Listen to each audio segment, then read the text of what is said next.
Saya nak quote kata-kata dan tulisan yang disebut oleh Samahatul Mufti, kerana apabila saya membaca dan tuan-tuan juga membaca tulisan-tulisan Sahibus Samahah, ni bukan nak puji, kerana kalau tak puji pun memang saya dah baik dah. Jadi tuan-tuan tak payah rasa ni puji ni ada makna, tak perlu puji dah kan. Cuma bila kita baca tulisan-tulisan Samahatul Mufti, kita melihat isu-isu yang kita hadapi hari ini. Kebanjiran golongan-golongan yang menunggang agama, yang menggunakan Islam dalam politik, menggunakan isu-isu perkauman dan sebagainya telah dijawab dalam tulisan-tulisan yang 10 tahun yang lepas. Dalam pena mufti di ruangan mingguan, dalam buku-buku dan sebagainya. Cuma saya tertarik untuk kita sebut dalam hal ini apabila Sahibus Samahah menulis, pada hari saya dijemput ke Perlis untuk menjadi mufti. Ini kali pertama. Kemudian kali kedua. Piramli kata takat 3 kali saja. Okey. Pada hari saya dijemput ke Perlis untuk menjadi mufti, saya berfikir panjang. Apakah yang mampu untuk saya lakukan mengenai perubahan kefahaman dan minda rakyat? Mampukah saya menghadapi corak warna yang sukar diubah yang menguasai suasana? Dan dalam tulisan yang panjang tu, di hujungnya Datuk menyebut mengubah bukit dan gunung lebih mudah daripada kita mengubah cara manusia berfikir. Tuan-tuan, di Felda ni saya ingat dulu hutan, kita tebang, kita cerahkan, kita jadi Felda. Tak ada siapa bantah, tak ada siapa, kerana kita berurusan dengan pokok, berurusan dengan alam. Tapi di Perlis, alhamdulillah, manusia tak akan hidup dengan cerita-cerita ajaib ni. Manusia tak akan hidup dengan keramat-keramat ni. Tapi manusia hidup dengan cara berfikir. Sebab itu di Perlis, bomo tak mendapat tempat, cerita karut tak mendapat tempat, dan orang Perlis sentiasa berfikir dengan matang dan waras. Jadi saya minta Sahibus Samahah untuk memberikan juga pencerahan tentang, sebab kita nampak macam ada satu putaran balik. Apa yang kita hadapi sekarang ni macam satu putaran kembali pada masalah yang lalu yang melanda masyarakat kita. Dipersilakan Sahibus Samahah. Assalamualaikum warahmatullahi wabarakatuh. Alhamdulillah wassalatu wassalamu ala Rasulillah wa ba'd. Kasihi Fadil Ustaz Marizaz, pengurusi Fadilatul Syekh Dr. Profesor Dr. Ruzaimi, Tok Pengulu Rizwan. Saya Pengulu Rizwan panggil 2-3 kali ni nak kena pergi. Itu masjid ni pula, masjid yang masak gulai pandai. Jadi macam mana tu Imam? Terima kasih kepada penduduk sini dan hadirin penonton juga. Terima kasih Ustaz Mat Rizal. Saya pun dah lama, tulisan saya pun tak baca balik. Ustaz Mat Rizal baca teringat balik. Dekat-dekat nak mati Zul baca balik. Apa aku tulis dulu. Masa tu semangat kan. Saya tulis tu 35 tahun umur saya. Tuan-tuan sekalian, bila para Nabi datang, antara benda yang paling susah para Nabi nak ubah ni ialah taklid. Orang kita kata taklid buta. Orang putih kata blind imitation. Ikut tanpa mau tahu sebab. Pasal apa? Dah kami lama dah buat dah. Tadi Dr. Ruzaimi baca dalam surah Maidah, wa idza qila lahum ta'alu ila ma anzalallah wa ila ar-rasul qalu hasbuna ma wajadna alaihi aba'ana awalau kana aba'uhum la ya'lamuna syai'a wa la yahtadun. Apabila dikata pada mereka, mai kita ikut apa yang Allah turunkan dan ikut Rasul, qalu hasbuna ma wajadna alaihi aba'ana, maka kata cukuplah apa yang kami duk tengok mak bapak kami dah buat dah. Allah kata sekalipun mak bapak mereka tu la ya'lamuna syai'a wa la yahtadun, tak tahu apa-apa, tak dapat petunjuk, tapi dia tak mau. Alasannya Fama balul qurunul ula. Orang dulu macam mana? Takkan orang dulu salah kot. Ini adalah benda yang diulang dalam Quran. Antara benda paling payah kerana orang tak mau hujah.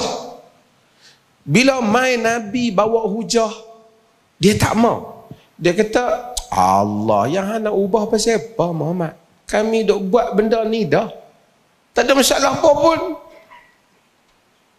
Ini masalah besar yang Nabi Muhammad, Nabi Musa bila dialog dengan Firaun pun untuk soalan yang sama, Quran rakamkan, semua tanya yang sama. Benda, kenapa kita nak ubah benda yang kita ada elok dah? Elok pada dia. Pasal apa buat? Dia tak mau fikir. Jadi bila Nabi datang, Nabi hadapi hal ini. Orang jahiliah sama. Orang jahiliah bukan tak bijak.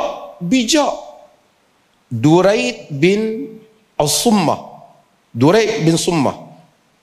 Cerdik, penyair yang bagus. Siapa mengaji dalam sastra Arab akan mengaji syair-syair Duraid. Mati dalam perang Hunain. Orang cerdik. Tapi bab ni dia tak boleh pergi. Wahal ana illa min Ghuzayyah. In ghawat ghawaitu wa in tarshudu Ghuzayyatun arshudu. Dia kata dalam syair. Wahal ana illa min Ghuzayyah. Aku tak lebih daripada kaumku. Jika mereka sesat, aku pun sesat. Kalau mereka dapat petunjuk, aku pun dapat petunjuk. Aku kira ikut mereka. Sebahagian para pencinta syair jahiliyah membela Duraid dan kata Duraid syair dia ada dimensi dah. Duraid tujuan dia ialah untuk kata kita ikut majoriti. Tapi Duraid tahu sesat, tapi sesat pun dah geng kita. Macam mana tak mula? Sesat pun geng kita. Nak buat macam mana? Kita sokong jugalah. Wa hal ana illa min Ghuzayyatin. In ghawat ghawaitu wa in tarshudu Ghuzayyatun arshudu. Bila Nabi datang hadapi ni, Nabi terpaksa betulkan dimensi ni. Dia nak betul macam mana? Manusia ni ada lapisan dalam masyarakat ni. Ada hak jenis cerdik sikit. Antara ramai-ramai kita ni bukan standard cerdik dia sama. Yang cerdik sikit ni dia bahasa pun pandai sikit. Macam Ustaz Mat Rizal tentu cerdik sikit. Maksud cerdik banyak lah. Tapi dibandingkan hak lain dia lebih lah. Kan? Little bit more. Kan? Jadi dia cerdik sikit. Tentu hak mana kurang cerdik sikit tu. Kata, aku kira pakai ikut lah mereka. Betul ke mereka kata orang tu? Betul tak betul kita kira ikut mereka orang pandai. Agama asalnya tak setuju hal ni. Agama tak mau macam ni. Agama mari supaya kita berfikir. Wala taqfu ma laysa laka bi'ilm. Inna sam'a wal basara wal fuada kullu ulaika kana anhu mas'ula. Jangan kamu ikut apa yang kamu tidak ada ilmu pengetahuan mengenainya. Kerana pendengaran kamu, penglihatan kamu, jiwa kamu, kesemuanya ditanya di akhirat kelak.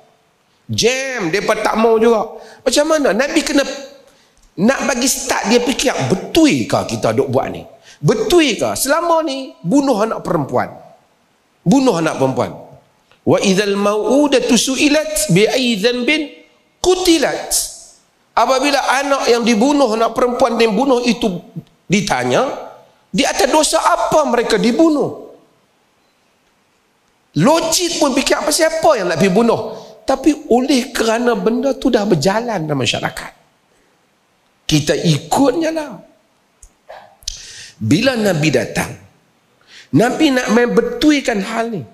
Padahal Nabi ni orang yang well respected, orang yang dihormati dalam masyarakat dia. Nabi mula-mula siapa yang belajar dalam sirah, Nabi kan naik di Bukit Safa. Nabi kata apa? Wasabahah, kan? Oh selamat. Macam mana? Oh sekalian, tapi biasanya dikata pada waktu pagi kan. Kan? Jadi orang kata, malak, apa siapa? Kau panggil kami kan? Habis orang berimpun main-main kat Nabi. Kan? Nabi kata, ara'aitum in sabbahakum au in usabbihukum au umassikum. Kalau aku bagi tahu kamu bahwasanya anna aduan ara'aitum, jika kamu, apa pendapat kamu jika sekiranya musuh sedang bersiap untuk menyerang kamu? Ama kuntum tusaddiquni, kamu akan katakan aku benar atau tak? Dia kata, bala, kamu benar. Nabi kata, inni lakum nadhirun baina yaday azabin syadid. Aku adalah pemberi khabar, pemberi amaran kepada kamu tentang azab yang pedih. Selama ni mereka percaya kat Nabi. Hajarul Aswad tu mereka bagi kat Nabi untuk perbetulkan perbalahan di kalangan mereka. Bila Nabi bagi tahu, kata Nabi bawa risalah, mereka tahu dah, mereka dah dengar dah cerita ni. Pasal siapa mula tolak dulu? Abu Lahab kata apa? Tabban laka ya Muhammad, ali hadza jama'tana. Celaka engkau wahai Muhammad, adakah kerana hal ini kau kumpulkan kami? Yang lain-lain daripada nak terima pun tengok kita punya bos kita Abu Lahab tak setuju. Pakai tak setuju. Pasal apa? Bukan kerana hujah, kerana tengok kepada tu kepala tu. Tak mau nak ambil pusing. Maka Quran dalam surah Sabah kata apa? Qul innama a'izukum biwahidah an taqumu lillahi masna wa furada thumma tatafakkaru ma bisahibikum min jinnah. Qul innama a'izukum biwahidah, katakanlah aku nak nasihatkan kamu dengan satu benda. Dah hampa tak mau tegak buah hujah aku ni. Okey, please lah, hampa ambil lah satu benda ni. Qul innama, hanya saja, katakanlah hanya saja, a'izukum biwahidah, aku nak nasihatkan kamu satu benda. Antaqumu lillahi masna wa furada, kamu berdiri. Taqumu ni asal berdiri. Maksud kamu berdiri ni, maksud kamu sungguh-sungguh kerana Allah, secara berdua. Kut tak larat nak fikir seorang hampa jenis otak lembab kan, ajak bakat member hak boleh bantu. Antaqumu lillahi masna wa furada, ataupun seorang-seorang. Summa tatafakkaru, kemudian hampa tolong fikir sat. Tu kata agama ni mengajak apa? Kepada berfikir. Tolong fikir. Ma bisahibikum min jinnah, tidak ada pada kawan hampa ni, sahabat hampa yang ni, Nabi kita Muhammad, daripada penyakit gila. In huwa illa nadhirul lakum baina yaday azabin syadid. Hanya saja dia adalah pemberi amaran kepada kamu di hadapan kamu azab yang dahsyat. Agama ajak berfikir. Nak membolehkan orang fikir ni payah. Terutama kadang-kadang orang tu bukan tak tahu betul dan salah. Dia tahu dia ada jawatan. Geng-geng atas payah. Siapa yang sokong Nabi masa awal-awal? Orang muda. Orang yang tak ada kepentingan sangat. Dia pun ni mula sokong Nabi SAW. Nabi nak betulkan. Nabi bukan datang supaya orang Arab daripada tak pakai jubah, pakai jubah. Orang Arab dah pakai jubah dah. Islam bukan datang nak suruh orang pakai yang tak pakai serban, pakai serban. Abu Jahal pun pakai serban. Islam bukan datang supaya orang yang tak cakap Arab, cakap Arab. Abu Lahab pun cakap Arab. Islam datang nak membetulkan akidah. Ia datang untuk supaya kita, cara fikir kita betul. Yang ini, cara fikir yang betul ni maksudnya kalau awak pergi tempat lain pun, awak tengok benda tu, awak tahu yang ni salah, yang ni betul. Yang ni syirik, yang ni tauhid. Nabi kena betulkan ni. Contoh, bila Adi bin Hatim At-Ta'i, dia Kristian, he was a Christian, dia seorang Kristian, kemudian masuk Islam. Dan sebagai riwayat kata dia datang masih lagi syahid, tapi sebagai riwayat dia datang, dia sudah Islam, termasuk dalam riwayat Tirmizi dan selain. Dia datang pada Nabi. Bila Nabi kata, Nabi baca firman Allah, ittakhadhu ahbaruhum wa ruhbanahum arbaban min dunillah. Mereka mengambil pendeta-pendeta, padri-padri, pendeta-pendeta, bukan pendeta-pendeta, bahasa betul sikit, pendeta-pendeta mereka sebagai Tuhan-Tuhan selain daripada Allah. Oleh kerana Adi bin Hatim At-Ta'i, dia berpengalaman dengan Kristian, dia kata, ya Rasulullah, lam ya'buduhum. Wahai Rasulullah, orang Kristian tak sembah padri. Mereka sembah Allah juga. Orang Kristian tak sembah padri. Dia kata, Nabi, ayat tu kata orang Kristian sembah padri, tapi tak, aku duduk tak sembah orang padri. Nabi kata, bala. Innahum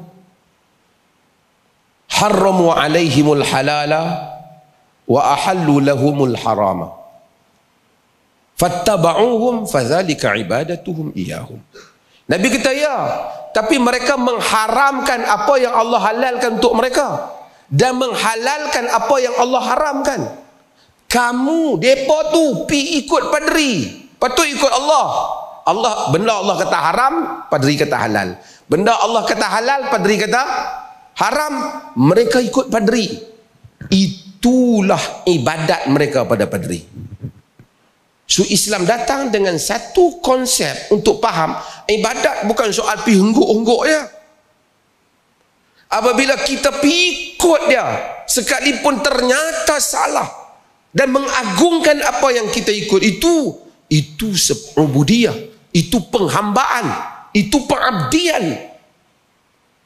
Jaga-jaga tu. Jaga-jaga. Afara'aita man ittakhadha ilahahu hawa. Tidakkah kamu melihat orang yang menjadikan hawa nafsunya Tuhan? Macam mana hawa nafsu nak jadi Tuhan? Hawa nafsu bukan bertongkol. Tapi apabila dia didaulatkan, mendahului Allah dan Rasul, dia telah menjadi Tuhan kepada kamu. Islam datang dengan tauhid ni. Ia membetulkan dimensi fikir. Orang Arab sangat fanatik perkauman. Tanya Dr. Ruzaimi duduk Jordan dan orang yang duduk di negara Teluk. Orang Arab dulu kan mudah. Tuan-tuan, dia cukup fanatik perkauman. Tambah orang Badui. Kalau kita accident kereta dengan dia, mati family dia, dia bukan boleh selesai. Kita kena pisah dengan ketua kabilah. Ketua kabilah tu akan mai, dia akan buat tuntutan. Dia tak kira siapa, dia kira kabilah dia. Orang Arab fanatik. Sebab tu kerana family Dahis dan Ghabra, siapa yang baca dalam kisah-kisah Arab tentang kuda Arab yang berlumba tu, kerana perkauman berperang ratusan tahun, fanatik perkauman. Nabi nak betulkan sudut ni, macam mana supaya jangan fikir aku tak kira betul salah, yang penting geng aku. Ni kira tok mulu no. Aku tak kira betul salah, yang penting geng aku tak kira betul salah, yang penting family aku. Islam main apa betul? Islam supaya nak jadikan yang jangan ukur warna, jangan ukur tinggi rendah, jangan ukur baju mana, ukur fakta. Ukur fakta. Nabi kata, man qatala tahta rayatin umiyah yad'u ila asabatin yansur asabatan faqutil faqitlatun jahiliyah. Siapa yang berperang, nak kata apa? Rayatul Imiyah, maksud di bawah bendera kebutaan, yakni tak tahu apa. Betul salah aku tak mau tahu. Ni yang penting bendera kita. Yang penting lambang kita, puak kita. Yaghdabu asabatan, yaghdabu li asabatin wa yad'u ila asabatin wa yansur asabatan. Marah pasal puak, sokong pasal puak, perang pasal puak, faqutil, dan kemudian mati, faqitlatun jahiliyah, mati jahiliyah. Dan Nabi ni jaga pasal apa yang hang bersungguh kan, aku tak tahu betul salah, aku kira puak kita sokong. Islam mai nak betulkan ni, membebaskan diri, itu yang dikatakan kemerdekaan, sehingga sahabat bebas daripada cengkaman kabilah mereka kepada wahyu Allah Azza wa Jalla. Sehingga itu orang seperti Abu Bakar Siddiq, karena mereka semua yakin yang benar Allah dan Rasul, selain Allah dan Rasul tidak maksum. Bila Abu Bakar Siddiq naik menjadi khalifah, wallitu alaikum walastu bi khairikum fa in ata'tu Allah wa rasulahu fa'inuni wa in asaitu Allah wa rasulahu fala ta'ata li. Aku dilantik menjadi pemimpin di kalangan kamu, aku bukan yang terbaik di kalangan kamu. Jika sekiranya aku taat Allah dan Rasul, sokong aku. Jika aku tak taat pada Allah dan Rasul, kamu jangan sokong aku. As-sidqul amanah wal kadhibu khianah. Benar adalah amanah, bohong adalah khianat. Bila Umar naik dengan slogan yang hampir sama dalam berbagai riwayat Ibn Athir dan seumpamanya, in ra'aitumuni i'wijajan faqawwimuni. Jika kamu tengok aku tak betul, betulkan aku. Dan Umar tak kata ni, Assalamualaikum, saya dilantik ni, saya Umar bin Khattab. Nabi habaq dah. Kalau aku lalu satu jalan, setan jalan lalu jalan lain. So hampa kalau ada nak tegur aku, bau ukok lah diri hampa. Hampa ingat hampa siapa? Aku. Abu Bakar tak kata ni. Quran kata izhuma fil ghar idh yaqulu li sahibihi la tahzan innallaha ma'ana. Ketika mereka berdua di dalam gua, ketika dia berkata pada sahabatnya, jangan kamu berduka cita, sesungguhnya Tuhan bersama, Allah bersama kita. Aku dah tu. So aku ni dah jadi khalifah, siapa-siapa yang agak nak tegur lebih-lebih berfikir balik lah. Tak ada. Mereka tak kata. Itu makna bagaimana Nabi memerdekakan mereka. Tidak seperti Duraid bin Summah, tidak seperti ketika Abu Lahab kata, tabballaka ali hadza jama'tana, celaka engkau kerana ini kau kumpulkan kami. Nabi telah jadikan mereka benar-benar manusia merdeka. Faham tuan-tuan? Itulah makna. Itu juga di negeri ini kita nak buat. Pasal apa betul? Pasal mufti kata tak boleh. Pasal apa betul? Pasal mufti kata bagi tahu dalil tu, kita ikut hak dalil Quran dan sunnah tu. Bukan kerana mufti, tapi kerana dalil. Mufti bukan Tuhan lantik, orang lantik, manusia yang lantik. Yang tak tentu dah betul Quran dan sunnah. Ini yang kita nak. Imam-imam mazhab dihormati, disanjungi dalam negeri ini. Tapi kenapa tak pegang satu ya? Pasal kita tahu semua mereka boleh berkongsi yang benar itu. Bukan seorang saja yang membolot kebenaran, yang lain pun mungkin. Jadi kita dengar Imam Syafi'i, Imam Hanafi, Imam Malik, semua kita ambil manfaat. Sebab itu mudah-mudahan kita semua merdeka di dalam negeri ini.